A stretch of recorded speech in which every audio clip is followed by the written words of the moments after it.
Callie Townsend had exactly 3 seconds to realize the glass of red wine in her hand was tipping, and another 2 to watch it splash across the chest of the tuxedoed stranger standing in front of her.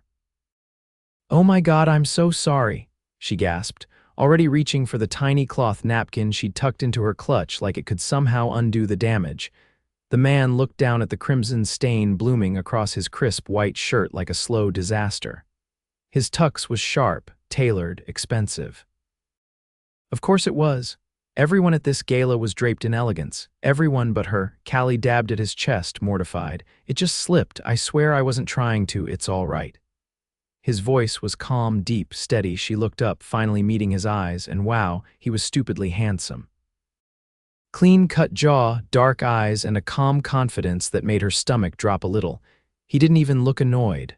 "I'll pay for the cleaning," she rushed out, "or the shirt, or the whatever.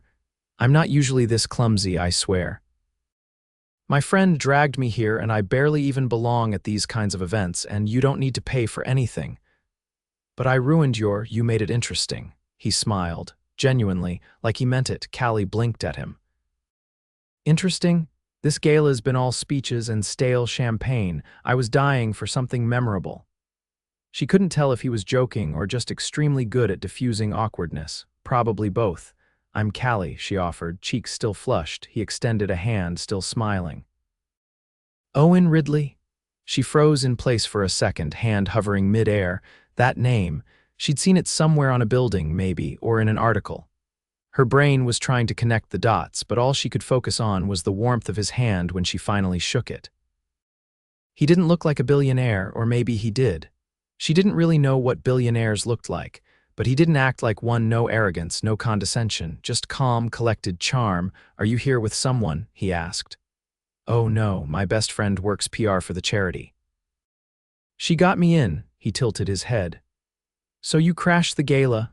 "Technically, I'm on the guest list," she said, holding up her glass like a badge of honor. "But it's definitely not my scene. I'm more of a pizza on the couch girl," he chuckled. "I think I like you already." Her brain short-circuited for a full second.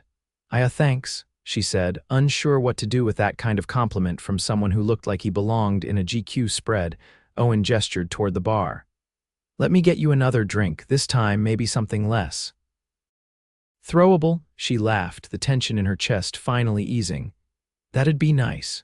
They walked side by side, the crowd parting like they somehow didn't belong to the same chaos. Owen ordered her a Prosecco, then a bourbon for himself. They found a quiet spot near one of the balcony windows overlooking the city skyline.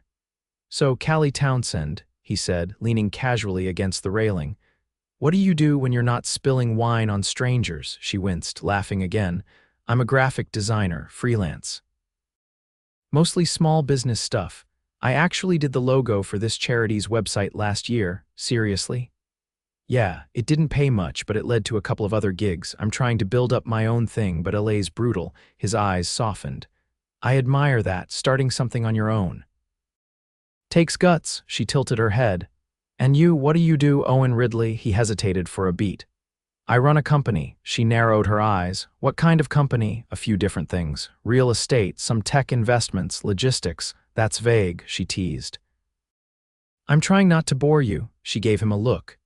"You're either a spy or incredibly modest." He smiled again, but didn't elaborate. For now, she let it slide.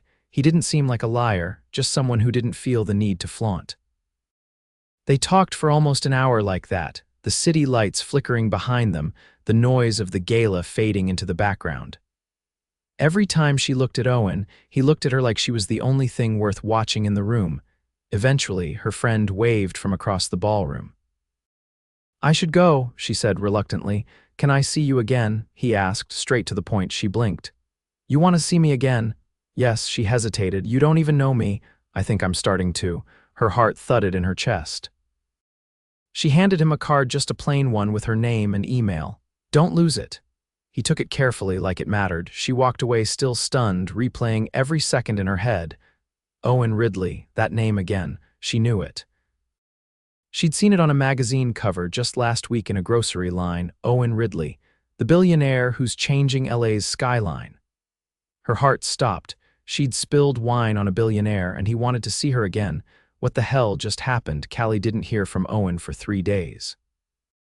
Not that she was counting, but she was definitely checking her email more than usual, pretending every spam message might magically transform into something warm and deep-voiced. The rational part of her brain insisted he probably forgot her the second she walked out of that ballroom. The irrational part couldn't stop replaying the way he'd studied her face like it was a map he wanted to memorize. On the 4th evening, just as she was debating whether to give up entirely or Google his assistant's contact info, not that she actually would, her phone buzzed. Unknown number. Los Angeles area code, hello, she answered, heart already hammering. Callie Townsend. That voice, calm, low, unmistakable, she sat up so fast her knee knocked her coffee table. Owen, she breathed. I hope I'm not calling too late. She glanced at the microwave clock, not that she could have told him the time if he asked. You're fine, totally fine.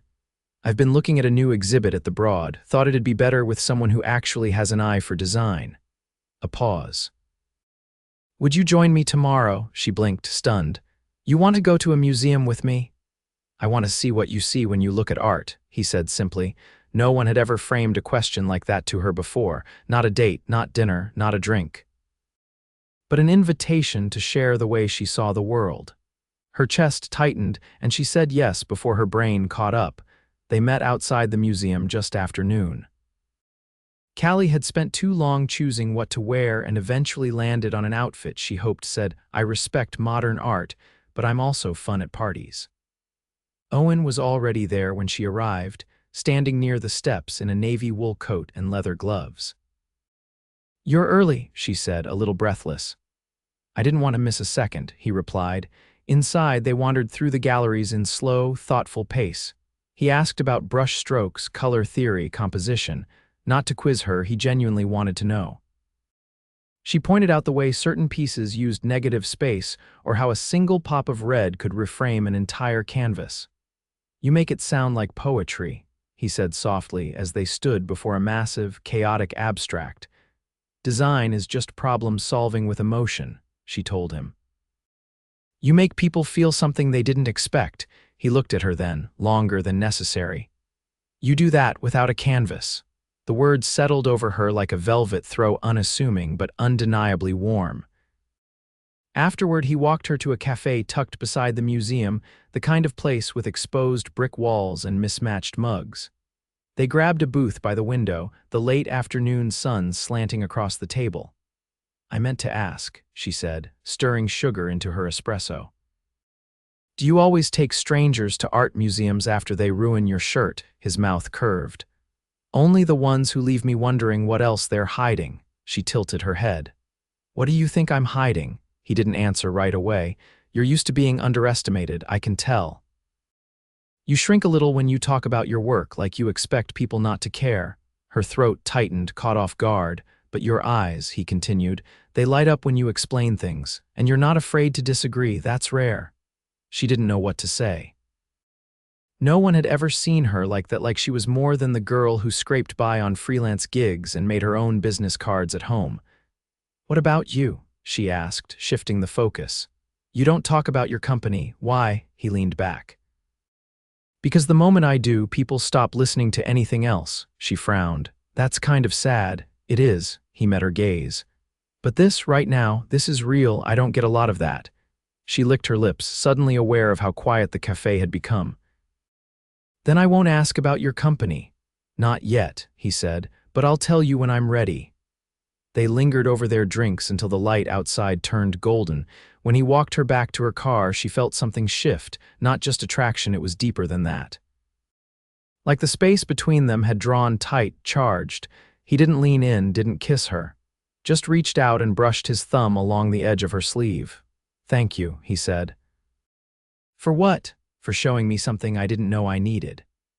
The next morning, a flower delivery arrived at her apartment, not roses or tulips, white ranunculus, soft and intricate, tucked among them a small card with just 2 words in careful script, your perspective.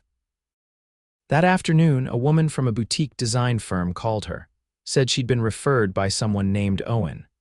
Said they needed rebranding work for a luxury hospitality group. Said the budget was very comfortable. Callie nearly dropped the phone. She hadn't asked for help. Hadn't even mentioned needing work. But somehow he'd known. And he hadn't made it feel like a favor, just a door quietly opened. She still didn't know what this was between them.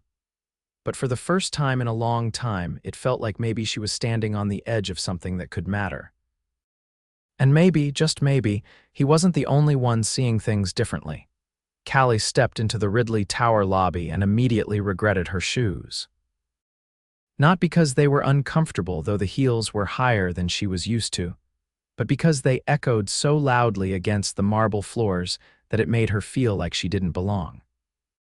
The email from the design firm had led to a meeting with their creative director, who, after reviewing her portfolio, offered her a trial contract.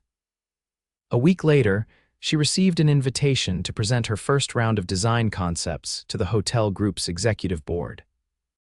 The meeting, as it turned out, was being held in the top-floor conference suite of Ridley Tower. She hadn't seen Owen in 5 days. No calls, no flowers, not even a cryptic card.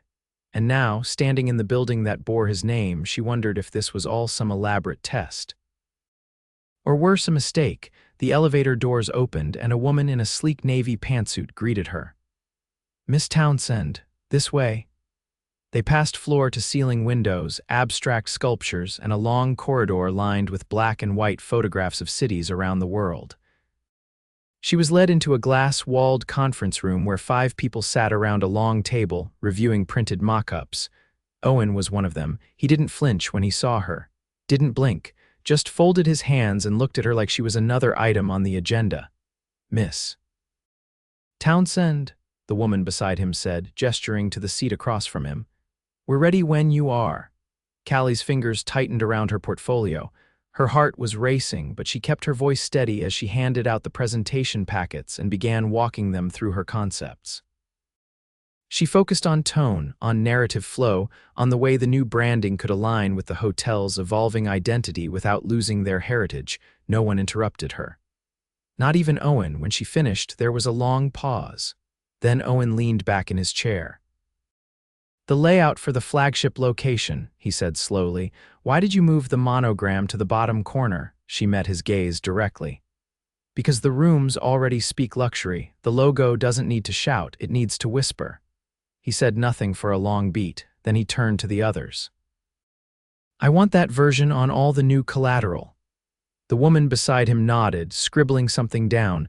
Callie couldn't tell if she wanted to laugh or cry.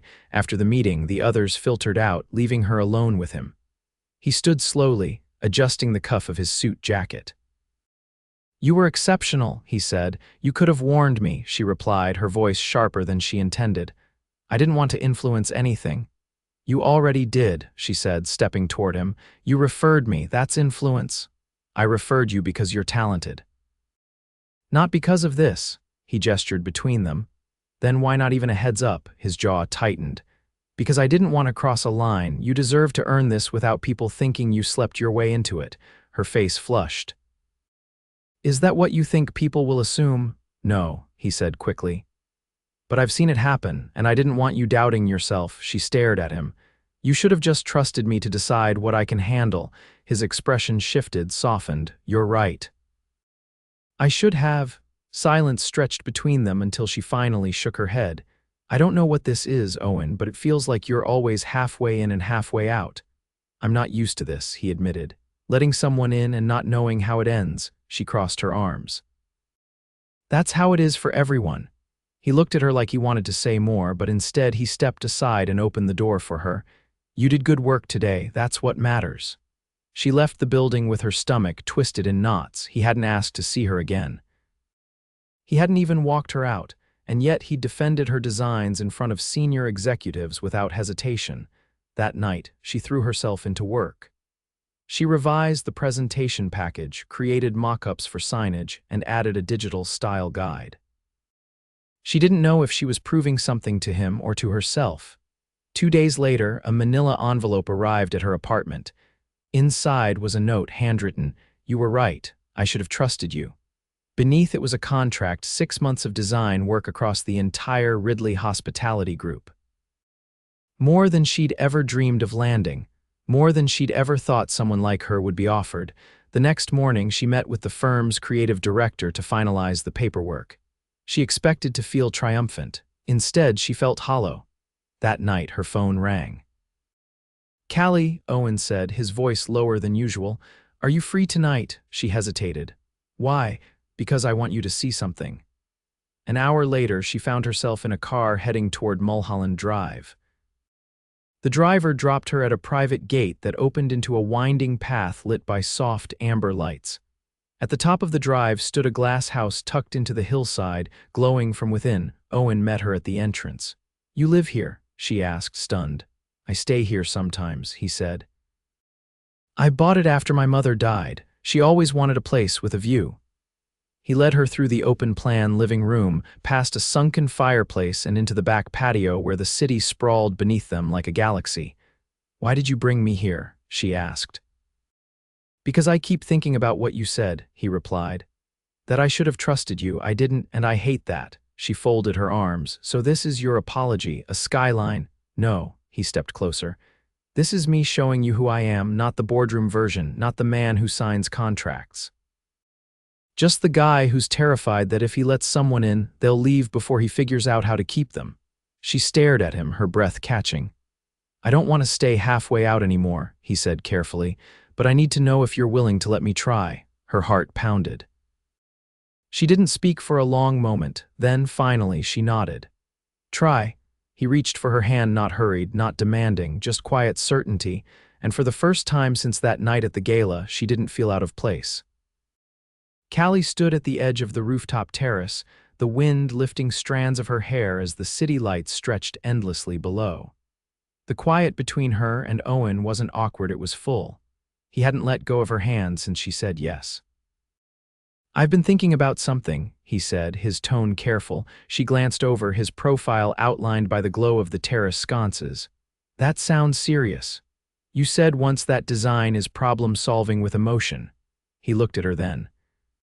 "You solve things that most people don't even notice are broken." She didn't respond right away. There was a weight to his words, something personal laced beneath them.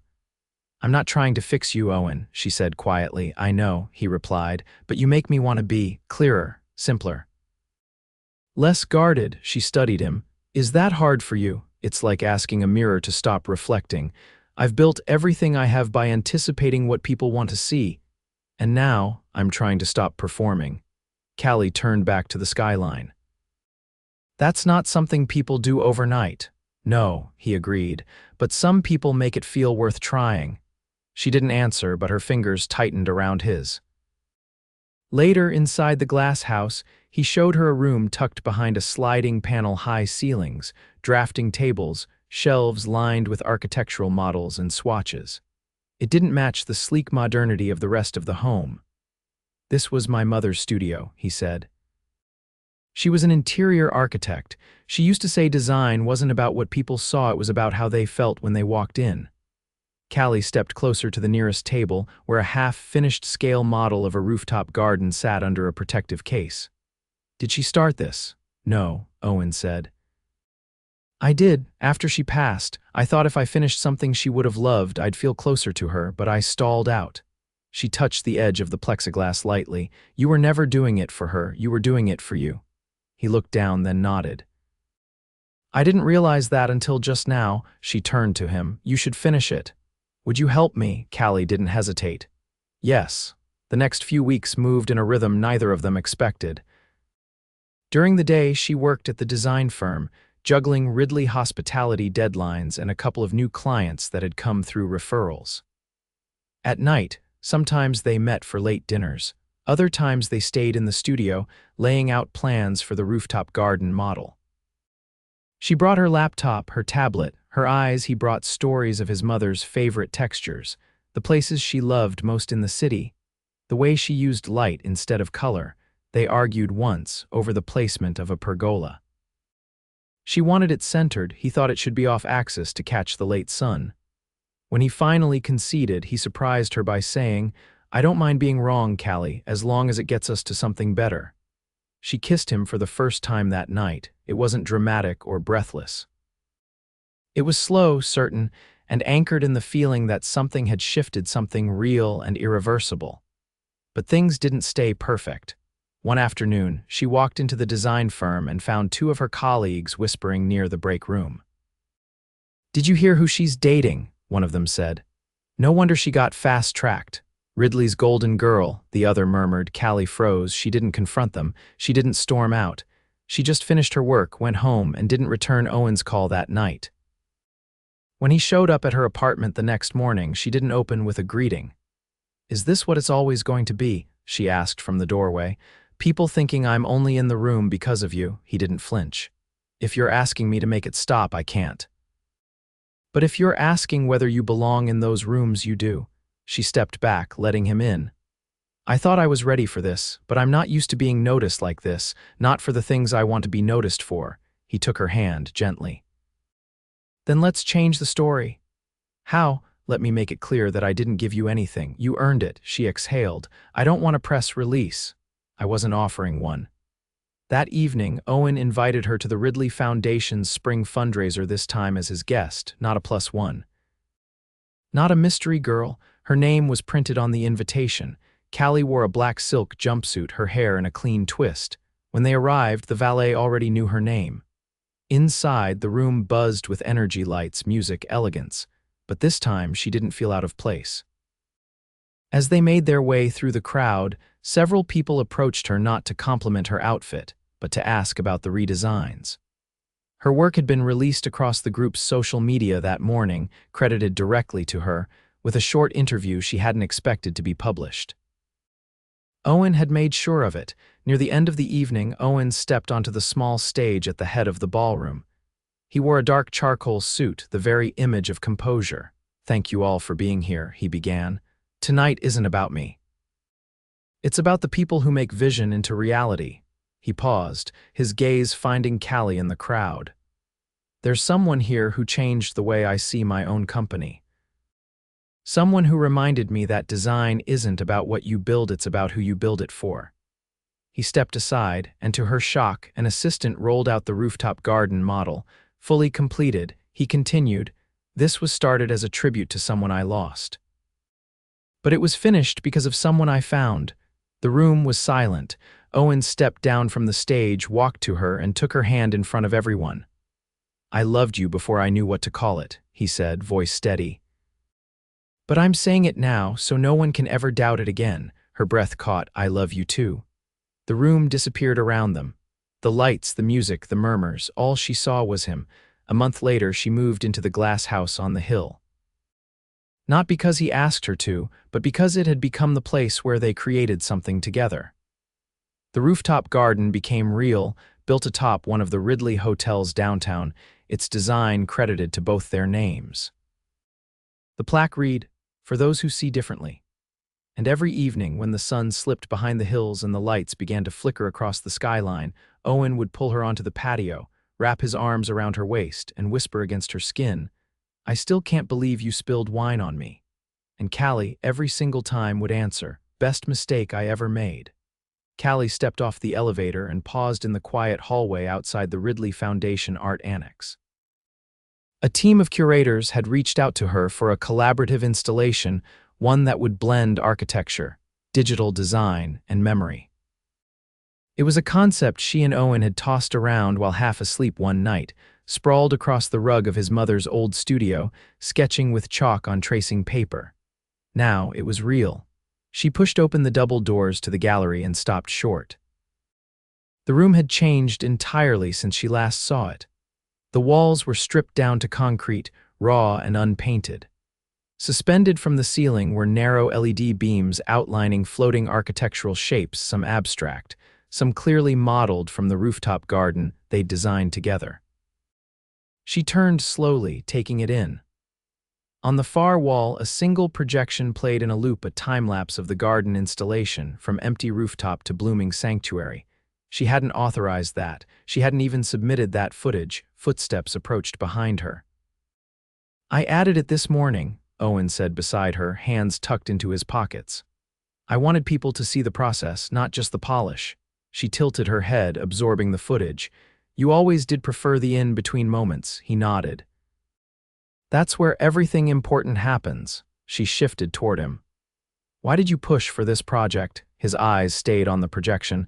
Because you shouldn't just be behind the designs anymore, you should be the name people see beside them. She hesitated. I didn't ask for that, I know, he said, but maybe it's time you stop waiting for permission. Callie turned to face him, her expression softer. You're really not scared anymore. I'm still scared, Owen admitted, but I trust what we built, both of us. I trust you. She reached for his hand and laced her fingers through his. Then let's build something bigger. That night, they stayed in the annex long after the staff left, walking the installation in silence. When she leaned against one of the low cement benches, he sat beside her, brushing his thumb across the inside of her wrist. You know, he murmured, I used to think strength meant control, that if I just managed every variable, nothing could surprise me. Callie tucked her legs beneath her. And now I know the strongest thing I've ever done is let someone undo me. She leaned her head against his shoulder. You didn't come undone, you evolved. He turned to her then, his voice low. I want to ask you something, but I don't want it to feel like pressure. Her stomach flipped. Ask. I've been thinking about what it means to build a future, not just in business, not just in architecture, but for real, one we wake up in every day, together. She sat up straighter, heart thudding. I want a home with you that isn't just beautiful, it's alive. One where your sketches are on the kitchen counter and our arguments are over where to plant the second lemon tree. She laughed, but it caught in her throat. I want all of it, he said. The work, the quiet, the chaos, with you. She didn't hesitate. Yes, he blinked. You're saying yes. I'm not waiting for a ring, she said. I'm saying yes to everything. Owen reached into his coat pocket and pulled out a small, flat box. That's good, he said, opening it, because I have one anyway. Inside was a ring unlike any she'd seen, brushed platinum with a single emerald-cut diamond set low and clean. I had it designed. I wanted it to feel like something you'd sketch, bold but balanced. Strong but not loud. She stared at it, eyes stinging. Callie Townsend, he said, slipping it onto her finger. Will you marry me? She nodded, unable to find her voice at first. Then she whispered, You already know. Months later, their wedding wasn't a gala. It wasn't a rooftop or a ballroom. It was a garden one they'd designed together, now grown in and surrounded by warm light and wild blooms. Just family, close friends, and the people who'd walked with them through the in-between. Callie wore a gown of soft crepe that moved like water. Owen wore navy, not black, because she told him once black felt too final. They exchanged vows beneath the pergola that had once sparked their only real creative argument, a detail that made them both smile. When the officiant pronounced them husband and wife, Owen didn't wait. He pulled her close and kissed her with the kind of quiet intensity that said, We made it, not by accident, not by luck, but by choosing each other again and again. Later that night, they danced barefoot along the garden's stone path, the strings of Edison bulbs above them swaying in the breeze. She rested her head against his chest, feeling the steady rhythm of his heart. You remember the first thing you said to me? She asked. I remember the wine, he murmured. She laughed. You said I made the night interesting. He pressed his lips to her temple. You've made every night since unforgettable. She looked up at him, eyes fierce and full. Then promise me we never settle for safe. I promise, Owen said. We'll always build the impossible, and they did, together, always.